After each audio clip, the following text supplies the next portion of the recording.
So இன்னைக்கு ஜெகதீசன் ஐயா ஆத்து நமஸ்காரங்க ஐயா.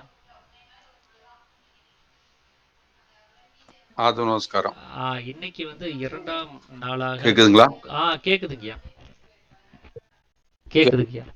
ஆ, 2ஆம் நாளாக கூர்ம அவதாரம் பத்தின ஒரு விளக்கங்களை எனக்கு தர முடியுங்களாங்கய்யா? ஆ. யோக விளக்கங்கள். அனைவருக்கும் ஆத்ம.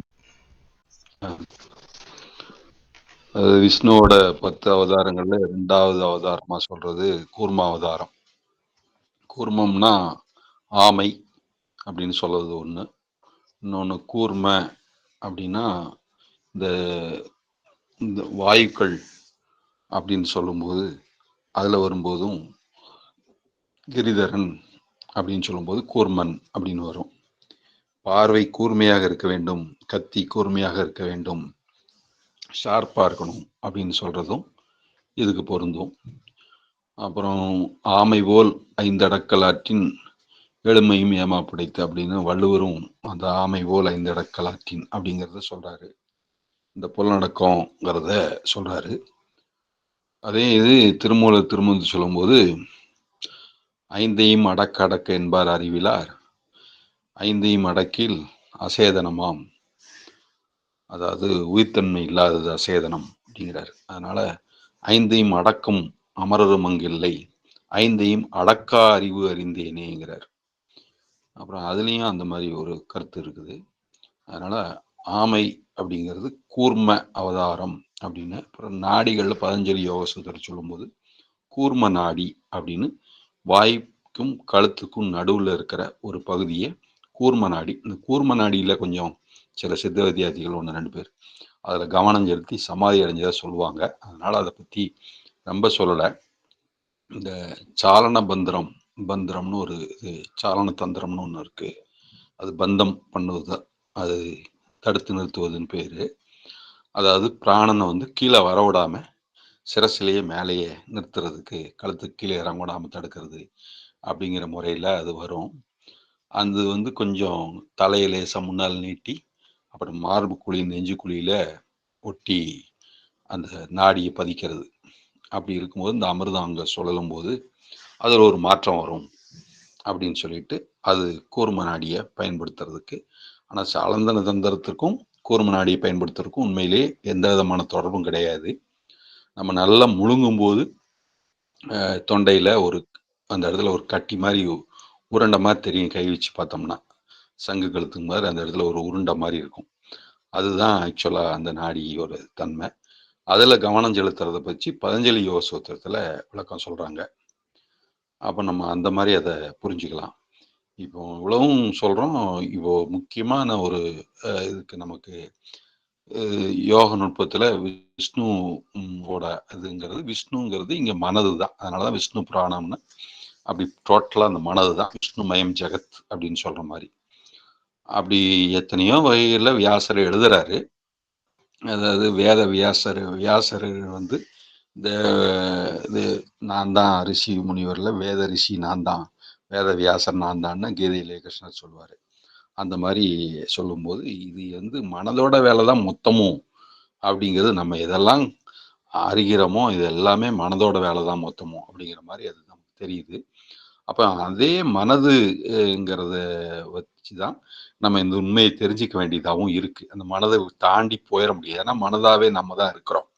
அதனால மனம் கடந்தும் போக முடியாது. இப்போ சாமி கிட்ட சிதவேதத்தில் 1ஆம் அத்தியாயத்தில் பார்த்தோம்னா என்ன சொல்லுவார்னா, நாம இந்த மாயா சமுத்திரத்திலிருந்து கரையேறுவதற்கு ஏதாவது வழி இருக்கிறதா என்று பக்தி விசுவாசத்துடன் கேட்டுக்கொள்கிறேன் சாமி, சொல்லுங்க அப்படின்னு சொல்லி கேட்பார்.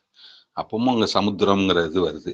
அந்த மாதிரி நமக்கு இந்த மன அலைகள் அப்படிங்கிறது தான் நமக்கு சமுத்திரமா உருவகப்படுத்தி காட்டப்படுது. அது மாதிரி இந்த கடல்ல வந்து மந்தார மலையை வச்சு வாசுகிங்கிற பாம்பை கயிறா வச்சு கடைஞ்சி ஒரு பக்கம் தேவர்களும் ஒரு பக்கம் அசுரர்களும் அப்படிங்கிறத வச்சு கடைஞ்சி அமிர்தம் எடுக்கக்கூடிய அந்த ஒரு நிலையை சொல்றது தான். அந்த நிலையில தான் அந்த மலை மந்தார மலையே நமக்கு மத்தாக வைத்திருக்கிறாங்க.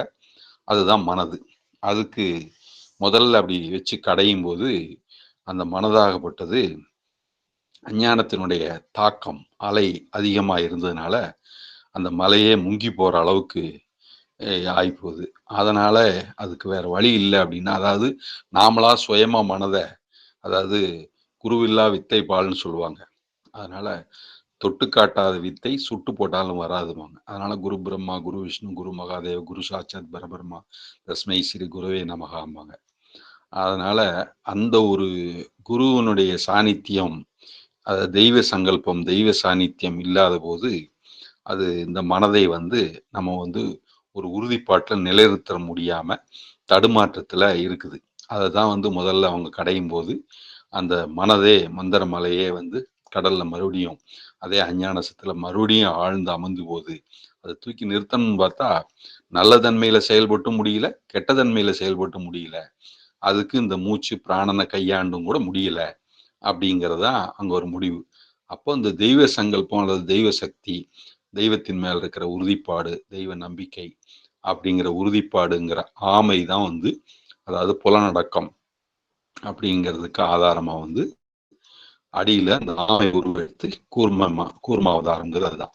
பெரிய ஆமையா கடலுக்கு வந்து அந்த மந்தார மலையை அடியில போய் தாங்குது. அந்த மனதை ஒரு அடி பீடமாக இருந்து தாங்குது. அப்போ அவங்க எல்லாரும் கடையிறாங்க.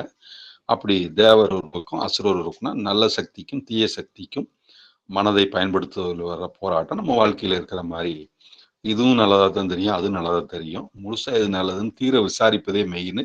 விசாரிக்கும் போது தான் நமக்கு தெரியும், ஆலோசனை பண்ணாதான் தெரியும். அந்த மாதிரி நம்ம அதை புரிஞ்சுக்கிறோம். அந்த அடிப்படையில இந்த வாசுகி என்கிற பை இந்த பாம்பை தான் கயிறா பயன்படுத்தினாங்க. அது வாசி காற்று அப்படின்னு நம்ம வைத்துக் கொள்ளலாம், பிராண காற்றுன்னு வைத்துக் கொள்ளலாம். அதை வச்சுதான் அந்த மனதை வந்து பக்குவப்படுத்த முடியும் அப்படின்னு மனதை வந்து ரெண்டு பக்கமும் நல்ல தீய சக்திகளுக்காக இந்த ஆற்றல் வந்து பிராணனுடைய ஆற்றல் ரெண்டு பக்கமும் நல்ல ஆற்றலுக்கும் நல்லதை செய்வதற்கும் நல்ல உண்மையை தெரிந்து கொள்வதற்கும் பயன்படுகிறது. அதே நேரத்தில் தீய விளைவுகள் அல்லது உலகியல் நோக்கம், தெய்வீக நோக்கம், ரெண்டு நோக்கம் வச்சுக்கோன்னா தெய்வீக நோக்கத்துக்கும் பயன்படுது, உலகியல் நோக்கத்துக்கும் பயன்படுது பிராணன் அப்படிங்கிற அடிப்படையில் தான் இந்த பக்கம் மலையை திருப்புது, அந்த பக்கம் மலையை திருப்புது. இதுக்கு நடுவில் இப்படி திருப்பும் போது முதல்ல இந்த ரெண்டு உலகில் லாபமானவைன்னாலும் கொஞ்சம் துன்பம் இருக்குது, சங்கடங்கள் இருக்குது. அதே நேரத்தில் தெய்வீக தேவ அனுபவம், தெய்வீக அனுபவம் அடையினாலும், பரிபூர்ண ஞான அனுபவம் அடையினாலும் அங்கேயும் வந்து தடைகள் உண்டாகுது, சிரமங்கள் உண்டாகுது, கஷ்டங்கள் உண்டாகுது. அந்த கஷ்டம் உண்டாகிறது அப்படிங்கிறது தான் விஷம் ஃபர்ஸ்ட் கிளம்புது, விஷ போக கிளம்புது அப்படின்னு சொல்லி காமிக்கிறாங்க. அப்போ அந்த விஷத்தை வந்து யாருன்னா சிவபெருமான ஆகிய ஒரு தெய்வ சக்தி, சாத்வீக குணத்தோட உச்சபட்சம்னு வைங்களேன், அது கண்ட்ரோல் பண்ணி அது தான் வந்து அதை ஏற்றுக்கொள்கிறது. அதான் சாத்வீக குணம். தனக்கு வரும் துன்பத்தை பொறுத்தலும் பிற உயிருக்கு நன்மை செய்து வாழ்தலும் அக்திய தவத்திற்கு உரு. அது சாத்வீகத்தினாலதான் முடியும். அதனாலதான் அந்த சாத்வீகத்துக்கு அவ்வளவு தூரம் முக்கியத்துவம் கொடுத்திருந்தாங்க. சுத்த புத்தி தத்துவத்துக்கு இறை தத்துவம் எட்டுங்கிறதுக்கு அதுதான் ஆதாரம். அப்படி அந்த பியூர்னஸ்ல அவர் பண்ணி தான் அவர் கழுத்துல வந்து விஷம் இதாகி அப்புறம் அது கீழே போச்சுன்னா உடலை பாதிச்சிரும், ஜடத்தை பாதிச்சிரும். மேலே போச்சுன்னா சிரசில் இருக்கிற அந்த தெய்வீகத்துக்கு தன்மைக்கு ஆபத்தாயிரும்னு ரெண்டு பக்கம் போக விடாம உமாதேவி கை வச்சு சக்தி தடுத்துட்டாரு. அதனால அது மேலும் போகாம கீழும் போனா திருநீலகண்டம் அப்படிங்கிற பேரு அந்த இடத்துல வந்துடுது. அதனால பிரதோஷ வழிபாட்டுக்கு இந்த ஆனந்த தாண்டவம் ஆடுறது இதெல்லாம் வந்து அதில் வரும். அப்புறம் மறுநாள் சிவராத்திரி அப்படின்னு சொல்லும்போது அந்த நிஷ்டையிலே அந்த அந்த மயக்கத்தில் இருந்த நிலையை பற்றி சொல்றது வரும். அதுக்கப்புறம் அம்மாவாசின்னு அந்த வாசி வந்து பரிபூர்ண நிலை அடைஞ்சது, அம்மாவாசின்னு சூரிய சந்திரன் இணைஞ்ச அதை பற்றி சொல்லக்கூடியது. இப்படி வர்றது தான் இந்த நமக்கு சொல்ற ஆமைங்கிற கூர்ம அவதாரத்தை பற்றின உண்மை. அப்போ அந்த கூர்ம அவதாரத்தினால நமக்கு எந்த மாதிரி பயன்படுத்துறோம்னா, இந்த கூர்மை அப்படிங்கிறது சூரிய சந்திரன் அப்படிங்கிறது தான் கண் பார்வை. இந்த கண் பார்வைக்கும் எண்ணங்களோட தாக்கத்துக்கும் நற்செயல் தீச்செயலுங்கிறதுக்கும் சம்மந்தம் இருக்கு. அப்ப அது வந்து மனதை கொஞ்சம் கட்டுப்பாட்டுக்கு கொண்டு வரணும்னா கூர்மையா கவனிச்சு பார்க்கறது, அதாவது சரியா உணர்றது, அந்த உணர்வை நிறுத்தி பார்க்கறது அப்படிங்கிற இடத்துக்கு நம்ம வர்றோம். அதாவது அந்த உணர்வை துல்லியமாக நிறுத்துவது அப்படிங்கிற இடத்துக்கு வர்றோம். அப்போ கண் பாப்பா கூட அசையாம இருக்கணும், திராடக்குங்கிற பயிற்சி அது எல்லாமே இதுல வருது. அப்போ ரெண்டு கண்ணும் ரெண்டு கண்ணோட பார்வையும் அசையாமல் புருவ மத்தியில் நிறுத்துக அப்படிங்கிறது தான் கூர்மையா பார்க்கறது, கூர்ம அவதாரம் அப்படிங்கிற அந்த இது கூர்ம நாடியை பயன்படுத்துவது அப்படிங்கிற இடம் இதுல தான் வந்து சேருது. அதனால தனியா யோகத்துல நமக்கு பெரிய சத்தம் கேட்கறதோ, பெரிய வெளிச்சத்தை பார்க்கறதோ இதெல்லாம் வந்து கட்டாயம் இல்லை. பிராணன் தன்னுடைய கட்டுப்பாட்டுக்குள்ள அமைதி லெவலுக்கு வரும்போது மனம் லயமாகிறதும் நடக்கும். அதுல சாந்தியும் கிடைக்கும், தெளிவும் கிடைக்கும், நுண்மான் நுழைபுலமாகிய தூய அறிவு நமக்கு சித்திக்கும். அதாவது கிளாரிட்டி கிடைக்கும். எதை பத்தின விஷயத்திலையும் அந்த கிளாரிட்டி, துல்லியமான ஞான அறிவு, தூய அறிவு நமக்கு வந்து சேரும். அதுதான் இதோட நோக்கம். அதுல வந்து இந்த மூணையும் ஒண்ணு சேர்க்கறது, தாரணை, தியானம், சமாதி, சம்யமாம்பாங்க. இந்த மூணும் ஒண்ணு சேர்க்கறதும் இதே மாதிரி. அதே மாதிரி நனவு, கனவு, தூக்கம் இந்த மூணையும் ஒண்ணு சேர்க்கறது அப்படிங்கிறது. இதெல்லாம் சேர்ந்து சம்யமான வர்றது தான் அந்த கூர்மையா கவனிச்சு இந்த மூணையும் ஒண்ணு சேர்க்கறது. அப்ப சத்துவ, ரஜோ, தமோ மூணையும் ஒண்ணு சேர்த்து அதை இல்லாம பண்றது. அதுவும் இந்த சமயமால வரும். அப்போ அதுக்கப்புறம் இருக்கிற துரியம்ங்கிற அனுபவம் அப்பதான் வந்து சேரும். அப்ப அந்த துரிய அனுபவத்துல தான் நமக்கு தெளிவு உண்டாகுது. அப்ப அந்த துரிய அனுபவம் தெளிவு உண்டாகும் போதுதான் கிடைக்கிறது தான் என்ன அப்படின்னா, கற்பகமும் காமதேனமும் கற்ப மரமும் காமதேனமும் கைகூடியது அப்படிங்கிற மாதிரி இந்த கடலை கடைஞ்சி எடுக்கும்போது அதோட பயனாகிய காமதேனு, கேட்டதெல்லாம் கொடுக்கக்கூடிய காமதேனு பசு கிடைச்சதுமாங்க. அப்புறம் ஐராவதம், இந்திரன் வைத்திருக்கிற யானை, வெள்ளை யானை கிடைச்சது அப்படின்னு சொல்லி சொல்லுவாங்க. அதுக்கப்புறம் அதுல வந்து தன்வந்திரி அமிர்த கலசத்தோட வந்தாரு. ஆயுர்வேத தன்வந்திரின்னு சொல்லுவாங்க. அமிர்த கலசத்தோட வந்தாரு அப்படின்னு சொல்லி சொல்லுவாங்க. இப்போ இதுலயும் வந்து ஹிரண்யாகசங்கிறது தான் அவனுக்கு தான் இங்கேயும் ஒரு பிரச்சனை இருக்குது. அதுலயும் அதோட இதெல்லாம் அறக்கிற அசுரர்கள்ல போராட்டம் இருக்கு. தேவாசுரர்கள்ல கடைசியில அந்த போராட்டம் எல்லாம் ஜெயிச்சு முடிச்சதுக்கு அப்புறம் என்ன ஆகுதுன்னா, இந்த அமிர்தம் வந்து தேவர்களுக்கு கிடைச்சிருது. ஏன்னா உலகியல்வாதி வெற்றி பெற முடியல அப்படின்னா அசுரர் தோத்து போறாங்க, அசுரராகிய தேவர் ஜெயிக்கிறாங்க அப்படிங்கிற ஒரு முடிவு வருது. அப்ப அந்த அடிப்படையில் வந்து இந்த ஞான மோட்சம் அப்படிங்கிறத முக்தி மோட்சம், ஜீவ முக்தி, விவேக முக்தி, மோட்சம் அப்படிங்கிற அடிப்படையில் தான் இந்த அமிர்தம்னு வருது. அதுல இந்த ராகு கேது அப்படிங்கிற கிரகம் வந்து கொஞ்சம் அது தலை துண்டா போட்டது, முண்டம்ங்கிறது தனியாகவும் தலைங்கிறது தனியாக. ராகு வந்து தலைக்கும், கேது வந்து முண்டத்துக்கும் ஒரு இதை வச்சு அதுக்கு சில வடிவங்கள்லாம் கொடுத்துருக்குறாங்க. அது இந்த ஜோதிட சாஸ்திரத்துல அது சொல்லியிருக்குது. அது அமிர்தத்தை உண்டதுனால ரெண்டுமே இரவாத நிலையா, அசுரர் நிலையில இருந்தும் அந்த நிலையில. அதனால ராகுவை யோக போக காரகன்கிறோம், ஞான மோட்ச காரகன் கேதுன்னும் அது அழைக்கப்படுகிறது. அப்படி அந்த மாதிரி ரெண்டுமே அமிர்தத்தினால நன்மை தான் விளையுது அப்படிங்கிறது. அந்த அமிர்தம் எடுக்கிறது தான் அங்க நோக்கம். அமிர்தம்ங்கிறது தூய நல்ல ஞானத்துக்கு ஆன ஒரு அடிப்படை. அதாவது நம்முடைய நீர், உடம்புல இருக்கிற நீர் எல்லாமே பரிசுத்தமாகுது. அது உமிழ்நீர்ல இருந்து எல்லாமே இனிப்பா உமிழ்நீர் இறங்குறதே அதோட அடையாளம். இப்போ எனக்கு கூட ஒரு கேள்வி கேட்டாங்க. இப்போ சித்த வித்தியார்த்திகள்லாம் சித்த வித்தை பண்றாங்க, பயிற்சி பண்றாங்க. அவங்க உண்மையிலேயே வந்து அமிர்தம் சாப்பிட்றாங்களா? ஒரு டவுட் இருக்குது அப்படின்னு சொல்லி கேட்டாங்க. எனக்கு ரொம்ப தெரிஞ்சவங்க தான். அப்போ நானு அதுக்கு ஒரு பதில் சொன்னேன். ஆமா, சாப்பிட்றாங்க அப்படின்னு. எப்படி சாப்பிட்றதா யாரும் சொன்னது மாதிரி தெரியலையே, நான் கேள்விப்படலையே அப்படின்னாங்க. நீங்க கேள்விப்பட்டிருக்க மாட்டீங்க. ஆனா உமிழ்நீர் வந்து உப்பு, புளி, காரம்லாம் எல்லாம் சாப்பிட்டா இனிக்கிற மாதிரி சித்த வித்தியார்த்திகள், அதாவது கொஞ்சம் சளி பிடிக்கிறதுக்கான சூழ்நிலைலாம் இருந்ததுன்னா, அப்போ கூட கொஞ்சம் உமிழ்நீர் இனிச்ச மாதிரி இறங்குறத பார்க்கலாம். தண்ணி இனிக்கும். அது பார்த்துருக்கலாம் எல்லாரும்.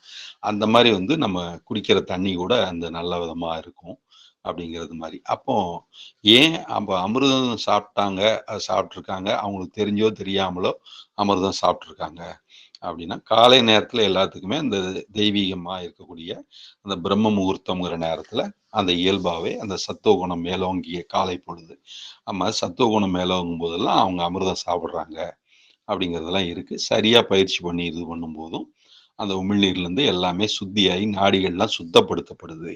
அப்ப சுத்தி பண்றதுனால அந்த அமிர்தம் சாப்பிட்றது உண்மைதான். அதாவது நல்லா கவனிச்சு மனோலயம்ங்கிற கூர்மை வர்றதை வச்சு அவங்களுக்கு அமிர்தம் கிடைக்கிறது உண்மைதான். மனம் ஒருமுகப்படுறதுனால வரக்கூடியது. அந்த அமிர்தத்தினாலதான் நல்ல சிந்தனை, தூய சிந்தனை, மனம் நின்று பேசுது, சரியா உணர்றது, சரியா புரிஞ்சுக்கிறது, சரியான சில வேலைகள் நன்மைகளை செய்யறது, எல்லாத்துக்கும் நல்லதே நினைக்கிறது. இந்த மாதிரி தூய சத்துவ குண மேலிடெல்லாம் அமிர்தம் சாப்பிட்டதுனாலதான். ராமகிருஷ்ண பரமஹம்சர் மதுவும் மாமிசமும் சாப்பிட்டவர்களுக்கு தெய்வீக குணம் உண்டாகாது. அவர்கள் அப்படி சாப்பிட்டும் அவர்களுக்கு தெய்வீக குணம் உண்டானால் அவர்கள் சாப்பிட்டது அமிர்தம் என்றார்.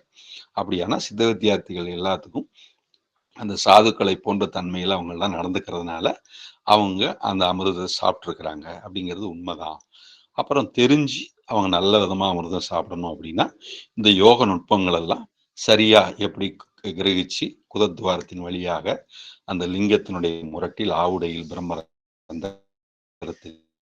தொலைத்து கொண்டு அந்த இடத்துல கொண்டு போய் நம்ம அந்த சூரிய சந்திரனுங்கிற சக்தியை நம்ம ஐம்புலன் வழியா வீணா போகாம அங்க கொண்டு போய் சேர்க்கிறோம் அப்படின்னா அந்த அறிவை நாம் பெற்றுக்கொண்டோமானால் அந்த நுண்மான் நுழைவுலமாக பிரம்மரந்திரத்தை தட்டி திறந்து அப்போ நம்ம சைக்கிள் பம்பில் காத்தடைக்கிற மாதிரி எங்கேயும் வீணா போகாம நேராக சீக்கிரமா டயரு காத்து நிரம்புற மாதிரி நமக்கு அந்த ஆற்றல் வந்து உள்ள வந்து தாது உணர்ந்து உணர்வு உண்டாகுங்கிற அந்த தூய தன்மையை நம்ம அடையிறோம். அப்ப நமக்கு எல்லாமே இந்த ரத்த நாடிகள் டாக்ஸின்ஸ் எல்லாமே கிளியர் ஆகி எல்லாமே பியூரிஃபை ஆகுது, பரிசுத்தமாகுது. அதுதான் முக்கியம். அப்போ உள்ளமும் பரிசுத்தமாகுது. அந்த மாதிரி பிராணம் நல்லா அடங்கி வரும்போதும் மனசு நிற்குது. இப்போ தூக்கத்துக்கும் இதுக்கும் ஒரு நெருங்கின சம்மந்தம் இருக்க மாதிரி தியானத்துக்கு இருக்கு நெருங்கின சம்மந்தம் இருக்க மாதிரி சாயந்தரம் நம்ம ஒரு 5:45 6 மணிக்கு சூரியன் அஸ்தமனமாக போகும்போது பாத்தீங்கன்னா அந்த மாதிரி நேரத்துல இருக்கும் ஒரு. அதனால சூரிய அஸ்தமனம் அந்த நேரத்துல நம்ம அதை பார்த்தோம் அப்படின்னா அது ஒரு சில விஷயம் நம்ம நோட் பண்ணலாம். அது வந்து ஒரு அஸ்தமிக்கும் போது இருக்கக்கூடிய ஒரு காலகட்டத்தை வந்து சந்தியா காலம் அப்படின்னு சொல்றோம். அதே மாதிரி உதயமாகும் போது இருக்கிற காலத்திலையும் சந்தியா காலம் அப்படின்னு சொல்லி சொல்லுவாங்க. அந்தி சந்தி அப்படின்னு அதை சொல்றாங்க. அதனால அந்தி பொழுதுங்கும் போது மாலையில இருக்கக்கூடியது, சந்தி பொழுதும் போது காலையில. அதனாலதான் காலையில சந்தியாவந்தனம் அப்படின்னு சொல்லப்படுது. அது சந்திக்கும் காலம் அப்படின்னு. அது இருளும் ஒளியும் சந்திக்கிற இடம் அப்படிங்கிற மாதிரி ஒரு கருத்து. ஏன்னா நிலவு வருவதற்கும் சூரியன் இதாகிறதுக்கும் இல்லை நிலவு அடங்கி சூரிய வெளிச்சம் பிரம்மாம தெரியறதுக்குமான சந்திக்கிற நேரம் அப்படிங்கிறது நமக்கு அதுல புரியுது. அந்த நேரத்துல நீங்க நல்லா கவனிச்சு பார்த்தீங்கன்னா நம்ம நாடி நரம்புகள் காலையில் 4 மணிக்கு அந்த இடது பக்கத்துலேருந்து வலது பக்கமாவோ இல்லை வலது பக்கத்துலேருந்து இடது பக்கமாகவோ கிழமைக்கு தகுந்த மாதிரியும் திதிக்கு தகுந்த மாதிரியும் சுவாச ஓட்டத்தில் மாறுதல் இருக்கும். இப்போ நம்ம வந்து அணிச்சு செயலாக இருக்கிற அந்த சுவாசம் நமக்கு 21,600 சுவாசம் ஒரு நாளைக்கு. ஆமை வந்து 4 நிமிஷத்துக்கு ஒரு சுவாசம் சுவாசிக்குது, நம்ம 1 நிமிஷத்துக்கு 4 சுவாசம் சுவாசிக்கிறோம் அப்படின்னு கணக்கு வைக்கலாம். ஒரு கணக்கு வச்சோம்னா அது ஒவ்வொரு ஆதாரத்துக்கும் எவ்வளவு எத்தனாயிரம் சுவாசம் வேணுமோ அத்தனாயிரம் சுவாசம் இருக்குது. அப்போ இதை பொறுத்து தான் உடல் உறுப்புகள் ஆர்கன்ஸ் எல்லாம் செயல்படுதுன்னு சொல்லலாம். அப்போ அந்த மாதிரி இருக்கும்போது நம்ம கூர்ந்து கவனிச்சு பார்த்தோம்னா எப்போ இடது பக்கம் இருக்கக்கூடிய சந்திர நாடி ஓடணுமோ, இடது பக்கம் மூக்கில் சுவாசம் ஓடணுமோ அப்போ ஓடும். அப்புறம் பிங்களா நாடி சூரிய நாடி எப்போ ஓடணுமோ அப்போ ஓடும். அப்போ அதுக்கு தகுந்த மாதிரி இருக்கும். இதுக்கும் மனதுக்கும் நெருங்கிய சம்பந்தம் இருக்குது.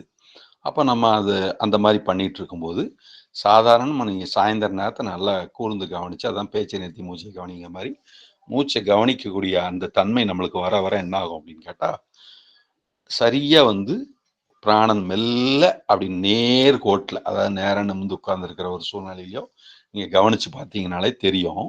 அழகா பிராணன் வந்து மூக்கு வழியா அதிகம் வராம நேரா ராத்திரி தூங்கும் போதே வந்து உள் மேல பக்கமா பார்த்து தான் சுவாசம் ஏறும். நல்ல சாதாரணமா சாமி படத்துல யோக ஆசனம் போட்டு சாமி படத்துல உட்கார்ந்துருக்காரு, சமணங்கால் போட்டு ஒரு விதமா போட்டு உட்கார்ந்துருக்கிறாரு இல்லையா, அந்த கண்ணு மேல வச்சு அந்த திருஷ்டிய அந்த மாதிரி பொசிஷன்ல சாதாரணமா இருந்தாலோ நீங்க சாதாரணமா இருக்கும்போது கவனிச்சா கூட அது சித்த வித்தியார்த்தின்னு இல்லை, சாதாரண ஆளுக்கு கூட அந்த சாயந்தரம் ஆயிடுதுனாலே, அதாவது இரவு பொழுதுங்கனாலே இயற்கையாவே மனதை உள்முகமா திரும்பக்கூடிய ஒரு தன்மை அமையும்.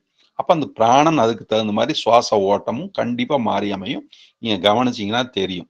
அது உள்முகமா மேல்முகமா நேரா போக ஆரம்பிக்கும். அப்ப சாதாரணமா நம்ம யோகி வந்து முதுகு தண்டு தலையை கழுத்து இடுப்பு எல்லாம் நேரா வச்சு உட்கார்ந்தாலே அது சுவாசம் இயற்கையிலே மேலதான் போகுதுங்கிறாங்க. அப்ப மனச்சிதறல் அது இதுங்கிற ஆசை நாலாவிதமான எண்ணங்கள்ல நம்ம போகாம இருந்தாலே நம்ம சுவாசம் உள்ள போய் இயல்பா அடங்குது. அதுவே கொஞ்சம் ப்ரெஷர் கொடுத்தோம்னா நல்ல விதமா அதிகமா போய் சேருது.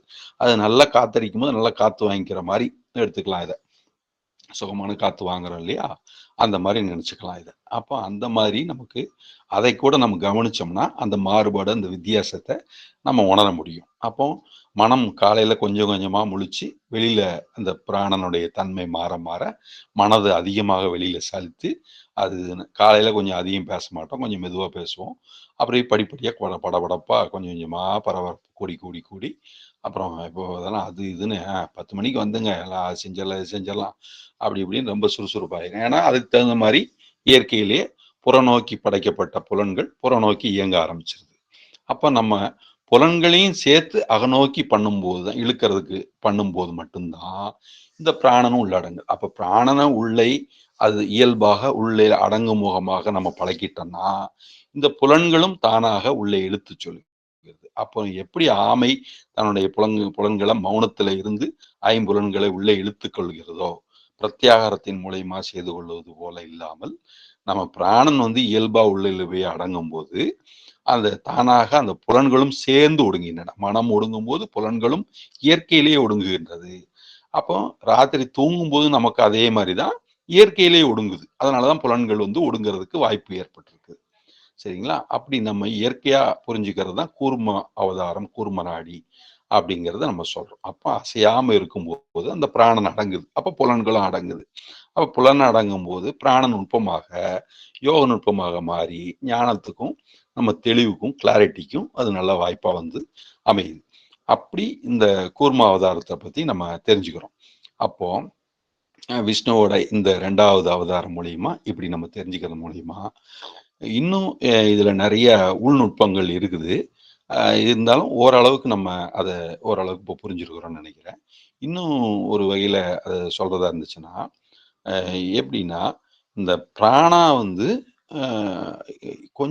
அது கொஞ்சம் மேலோங்கி இது சென்றுதான் அந்த மனதினுடைய ஆற்றலை அதோட வேகத்தை கட்டுக்குள்ள கொண்டு வருகிறது. அப்போ இந்த பிராணாயாமமும் மனது லயமாகிறதுக்கு மனம் அசையாமல் இருப்பதற்கு ஒரு யுக்தியாக பயன்படுகிறது. அப்போ அந்த பிராணன் எந்த அளவுக்கு நமக்கு சேருதோ அதாவது அதுல லாபம் பண்றோமோ அந்த அளவுக்கு அது நமக்கு மனம் அமைதி பெறுவதற்கு வெற்றியை உண்டாக்கி தருகிறது. அப்ப அது தாரணை அப்படிங்கிற நிலையை தாண்டி தியானம்ங்கிற நிலையும் தாண்டி சமாதிங்கிற நிலைக்கு முன்னாடி இருக்கிற ஒரு எண்ணத்தோடு கூடிய சமாதி அப்படிங்கிறது தான் இந்த கூர்ம நாடிங்கிறது பயன்படுது. எப்படின்னா தேவாசுர யுத்தங்கிறது அவங்க குறிக்கோளை நோக்கி அதுக்காக இயங்குறாங்க இல்லையா, அந்த மாதிரி இந்த பிராணனை அதுக்காக பயன்படுத்த முயற்சிக்கிறாங்க இல்லையா, அந்த இடம் தான் இந்த இடத்துல மெயின் பாயிண்டா வாய்க்குது. அதாவது என்னன்னா ஒரு நோக்கத்துல நீங்க இருந்தீங்கன்னா பல நோக்கமா பல குறிக்கோளா இருக்கிறதுக்கு நாவுக்கரசு சொல்றாரு குறிக்கோளின்றி கெட்டேன் அப்படிங்கிறார். அப்போ ஒரு குறிக்கோள் நம்ம வச்சுட்டு அந்த எய்மை அச்சீவ் பண்றதுக்கு முயற்சி பண்ணும்போது அதாவது சங்கல்ப விகற்பம் 2 இருக்குது. ஒரு எண்ணத்தோட கூடி இருக்கிறது சங்கல்பம், அது சம்பந்தப்பட்டது மட்டும் பார்க்கறது சங்கல்பத்தோட சேர்த்தி. அது இல்லாம சம்பந்தம் இல்லாம தொட்டு தொட்டு வேற ஒண்ணுன்னு மாறி மாறி போகக்கூடிய எண்ணங்கள் வந்துச்சுன்னா அது விகல்பம்னு அர்த்தம். அப்போ சங்கல்ப சித்தி தான் மனதுக்கு இருக்கு. அதாவது நினைப்பது மனம், மறப்பது மனம். மனம்னா என்னன்னா எது நினைக்கிறதோ அது மனம், அவ்வளவுதான். That's all. அதுக்கு மேல ஒண்ணுமே இல்லை. அப்படிப்பட்ட அந்த மனது அந்த நினைக்கிறதுனால அது நிறைவேறதும் நிறைவேறாம இருக்கிறதும் அதனுடைய அந்த சக்தியும் அடக்க நிலையும் பொறுத்து அந்த தூய அறிவு நிலையை பொறுத்து அதோடைய நிறைவேற்றம் ஏற்படுகிறது. அப்போ சக்தி நிறைவும் இருக்கணும், தூய தன்மையும் இருக்கணும். அப்போ அது நமக்கு வெற்றி தேடி தருகிறது. அப்ப அந்த அடிப்படையில ஒரு பக்கமா மனசை ஒதுக்கி வைக்கிறது அப்படின்னு, அதாவது மொத்தமும் குப்பையா இருக்குது வீட்டுல, அது ஒரு பக்கமா ஒதுக்கி கொண்டு போனா கொஞ்சம் கொஞ்சமா வசப்படுத்தில அந்த ரூம் சுத்தம் பண்ணிடலாம் அப்படிங்கிறதுக்காக. இந்த பக்கம் அந்த கொஞ்சம் அந்த பக்கம் கொஞ்சம் தள்ளனா முடியாது. எல்லாத்தையும் ஒரு பக்கமா கூட்டி ஓரமா ஒதுக்கி வைக்கிற மாதிரி ஒரு எண்ணத்துல அந்த மனசை முதல்ல நிறுத்துறோம். அதுக்குதான் இந்த கூர்மையா பார்க்கக்கூடிய அந்த அசையாத பார்வை பயன்படுகிறது. பல எண்ணங்கள் வராம ஒரு எண்ணத்துல இருக்கிறதுக்கான அந்த வாய்ப்பு முதல்ல வருது. அதுதான் சாவிகல்ப சமாதி, சாவிகல்ப சமாதின்னு சொல்லுவாங்க. அந்த ஒரு ஸ்டேஜ் தாரணை தியானத்துக்கு அப்புறம் நம்ம அதை அடையிறோம். அந்த 3ஐயும் சேர்த்து செய்து சமயமா தான் அந்த கூர்ம நாடி சித்தி வருவது. அப்போ சித்தம் நிலையாக ஒரு பக்கமா, சித்தம் எல்லாம் எனக்கு சிவமயமேன்னு ஒரு பாட்டு இருக்குது. அந்த மாதிரி சித்தத்துல சலனம் இன்றி அது தூய தன்மையில சித்த சுத்தி பண்ணிக்கிறதுக்கும் அது பயன்படுகிறது. அப்போ சித்த சுத்தி ஏற்பட்டு அப்ப சித்தம் சுத்தியாகும் போது நிலை பெறுவதற்கும் வாய்ப்பு ஏற்படுகிறது. அப்போ ஒரு பக்கமா அது குவியும் போது அந்த பழக்கத்தினால எல்லா விதமான பழைய பதிவுகள் எல்லாமே பியூரிஃபையா அந்த கொஞ்சம் கொஞ்சமா, ஓ! இன்னி இவ்வளோதான், இவ்வளோ குப்பையும் இந்த பக்கம் ஊர ஒதுக்கிட்டோமா, இவ்வளோதானே, இத அள்ளி போட்டா அப்புறம் இல்லையா, இவ்வளோதானே அப்படிங்கிற மாரி அந்த சித்தம் சுத்தமா இருக்கிற நிலையில இனி பரிசுத்தமாயிரலாம் அப்படிங்கிற அதுக்கு அடுத்த நிர்விகல்ப சமாதியில பரிசுத்தம்ங்கிற இடத்துக்கு வந்து சேர்ந்துருது. அப்ப அந்த மாரி சுத்தி பண்ணிக்கிறதுக்கு இந்த தியானம் ஒரு பக்கமா அதாவது சங்கல்பமாகிய சாவிகர்ப்பமாகிய அந்த சமாதி, அதாவது கூர்ம நாடி, அசையாமல் பார்க்கிற அந்த பார்வை, ஒரு எண்ணத்தோடு கூடி நான் இருக்கிறேன்ங்கிற எண்ணம் இருக்கும் ஒழிஞ்சு, அதை தாண்டி வேறு எண்ணங்கள் எழாமல் இருக்கும். அப்புறம் அந்த ஒரு எண்ணத்தையும் ஈஸியா தொறந்துடலாம். அப்ப துரியம் கடந்த துரிய அதீதம் அப்படிங்கிற மாதிரி அனுபவத்தை போக முடியும். அப்படி துரியம் கடந்த சுடரொளியை கண்டால் மரணம் பிறப்பில்லை வீடுன்னு சொல்லப்படுது. அப்போ இது மரணம் என்பது இருக்கிறதான்னு கேட்டா இருக்கிறது. அப்ப எப்படி அப்படின்னா, செத்து போகாமல் மரணம் அடைந்தால் அவருக்கு சமாதி வைக்க வேண்டும் தான் சாமி சொல்றாரு. அப்ப அந்த மாதிரி இருக்கிறதுக்கு இந்த கூர்மையா கவனிக்கிறது, அதை நுணுக்கரிய நுண்ணுணர்வை கவனிக்கிறதுக்கான தன்மை உண்டாகணும். அதுக்கு இந்த புலன்கள் அடங்கி இருக்கும்போது மட்டும்தான் அந்த ஆற்றல் பியூரிஃபை ஆக முடியும். அப்ப நம்ம தண்ணியை கலக்கிக்கிட்டே இருந்தோம்னா அந்த தூசியை வந்து அவ்வளவு சுத்தமா நம்ம பண்ண முடியாது. கலக்காம இருக்கும்போது தான் அப்படி நம்ம பண்ண முடியும். அப்போ அந்த மாதிரி இந்த ஒருமுகப்பட்ட உணர்வு அப்படின்னா வெறும் அட்டென்ஷன் வேற, வெறும் கான்சன்ட்ரேஷன் வேற. இது கான்சியஸ்ங்கிற இடத்துக்கு வந்துடும். அதுலயும் சூப்பர் கான்சியஸ் வந்துடும். அதாவது சாதாரணமா இருக்கக்கூடிய மனது நுட்பமான வடிவத்தை எய்துகிறது. அப்ப எய்தும்போது ஒரு ஒளி புள்ளி போன்ற ஒரு தன்மையை கூட அப்ப இந்த கூர்மையா பார்க்கறதுனால அது ஏற்படக்கூடும். நெற்றியிலையோ இங்கேயோ பார்க்கறதுக்கு ஒரு ஆத்ம அனுபவஸ்தானம் நெற்றிங்கிறதுனால அது பார்க்கறதுக்கான வாய்ப்பு கூட இருக்கிறது. உள்ளும் வெளியும் கூட பார்க்கலாம். அப்போ புற உலகத்திலிருந்தும் நம்ம வெளியேறி அக உலகத்துல ஆரம்பிக்கிறதுக்கான ஒரு ஸ்டேஜாக இந்த 2வது அவதாரமாகிய கூர்ம நாடி அப்படின்னு விழிகளை, கண்களை, கண் பார்வையை அசைக்காமல் ஒருநிலைப்படுத்தி பார்த்தல், அதனால யோக சித்தி உண்டாகுதல் அப்படிங்கிற ஒரு இது இருக்கு. அதாவது ஒரு ஓரமா ஒரு எண்ணத்தோட நிலை நிற்கும் போது கொஞ்சம் கொஞ்சமா அந்த எண்ணத்தையும் கடந்து, அதாவது சாத்வீகங்கிற ஒரு குணம் இருக்கு, அதையும் கூட நம்ம கடந்து போகலாம் அப்படிங்கிற மாதிரி இருக்கக்கூடிய ஒரு வாய்ப்பு அதுல வந்து வாய்க்குது. அப்ப இந்த கூர்ம அவதாரத்தினால அந்த தன்வந்திரி கிடைச்சாரு, காமதேனு கிடைச்சது, அப்புறம் ஐராவதங்கிற குதிரை கிடைச்சது, லட்சுமி தேவி கிடைச்சாங்க. இப்படியே எல்லாத்தையும் ஒவ்வொரு தெய்வம் எடுத்துக்கும் போது சிவபெருமானை வந்து பொறுத்து கொள்ளுதல் சன்னியாசி அப்படின்னு தனக்கு வரும் துன்பத்தை பெருத்து பிற உயிருக்கு நன்மை செய்தல் அக்தே தவத்திற்குருன்னு தவசீலரா இருந்து செய்யறா, சக்தி துணையோட அதை சாதிக்கிறாரு அப்படிங்கிறது வருது. அதனால இந்த ஒரு தூய தன்மையினால கடைசியில் அமிர்தம் வந்து தேவர்களுக்கெல்லாம் சித்தி உண்டாகுதுன்னா தெய்வத்தன்மை தேவ தர்மத்தை அவங்க ஏற்றுக்கொள்வதனால உயர்ந்த தர்மத்தை நிலைநாட்டுவதற்கு, சத்தியத்தை நிலைநாட்டுவதற்கு வெற்றி உண்டாகிறது. அதனால இதோட வெற்றிங்கிறது அதுதான். அப்போ அந்த ஆனந்த நடனம் கடைசியில எல்லா தேவர்களும் நந்தி ஒரு எல்லாம் ஆனந்த நடனம் ஆடுறது, அப்படி ஆனந்தம் ஆனந்தமேன் ஒரு நடனம் ஆடுறதெல்லாம் அதுல வந்து சேரும். இந்த மாதிரி நம்ம இதை ஓரளவுக்கு புரிஞ்சுக்கிறோம். அதனால இதுக்கப்புறம் வந்து வராக அவதாரம்ங்கிறது இருக்கு. அது அப்புறம் இன்னொரு தடவை பார்க்கலாம். இது ஓரளவுக்கு புரிஞ்சிருக்கும்னு நினைக்கிறேன். இதுல ஏதாவது கேளுங்க. ரொம்ப சந்தோஷங்க. நல்ல ஒரு விளக்கத்தை நீங்கள் கொடுத்துருக்கீங்க. நல்ல டீட்டெயில்டாகவும் இருந்ததுங்க. ரொம்ப நன்றிங்க.